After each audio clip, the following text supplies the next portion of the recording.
Welcome back to our community close-up segment, connecting you to journalists covering your communities. Yeah, today we're joined by Mara Hagen-Spath from the Valley Breeze. So thanks for being here with us. Yeah, thanks so much for having me, guys. This is your first time here, so you guys focus on northern Rhode Island, right? Yeah. So the website is always posting new stories. We like to give viewers a look at it. Here is a look at the site now, and the physical copy of the paper is delivered on Wednesdays and Thursdays. This paper has been around for a long, long time. They break a lot of big stories, so it's good to have them in studio with us. Yeah, I was going to say, I actually read the Valley Breeze quite often. Yes. You guys put out good work, and we appreciate that as fellow journalists. So we want to start by talking to you about one of the biggest problems in Rhode Island in recent years, homelessness, of course. In Woonsocket, seasonal shelters just recently closed. So with that happening, of course, yes, it's nicer outside, but what is the city now doing to help the homeless? Right, yeah, exactly. That was a big topic, and I think that's what my last article was focused on, was during the city council meeting, there was a lot of public forum comments about that kind of dissent and what the city was going to do. And so what the city did, and it kind of amazed me, was they really banded together and kind of had a boots on the ground approach, and they banded together. So Margaret Moroso, the human service director, and the mayor, and the chief of police and the fire department and everybody kind of got together and visited the encampments, and they started putting up no trespassing orders, which sound kind of harsh, but it really gives the people living in the encampments, you know, time to be able to figure out other steps. And the city is really making sure that when they do that, they give the people in the encampments the right resources to be able to find like shelters and to be able to get their feet back kind of in the working environment.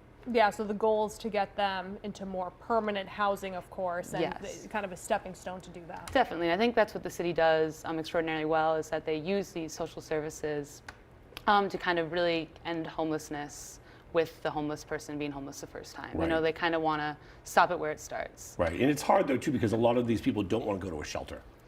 You know, especially with the good weather, they want to be outside. So there's kind of this balance on, you know, we always think, oh, go to a shelter and it solves the problem. But a lot of people don't want the shelters because they don't like the rules.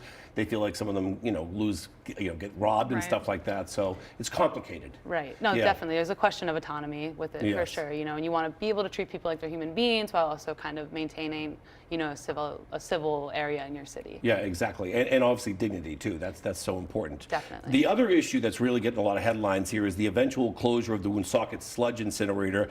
I read this in your story that nearly all of the state's waste goes to that facility. So you have to wonder, why is the city set on closing, and especially when they're against it down in Quonset? Right, yeah. So, I mean, the city of Woonsocket, I think, has very much adamantly been against it, especially over the past few years, because the odor, number one, is so bad. And what really happened was that Signagro Technologies bought it a couple decades ago. And I believe they kind of let it go, to what the story said, what the mayor told me. And so because of that, it's really not being managed as it should be, and that's why the smell is so bad. And it really kind of is a deterrent to the quality of life of the people that live around the incinerator.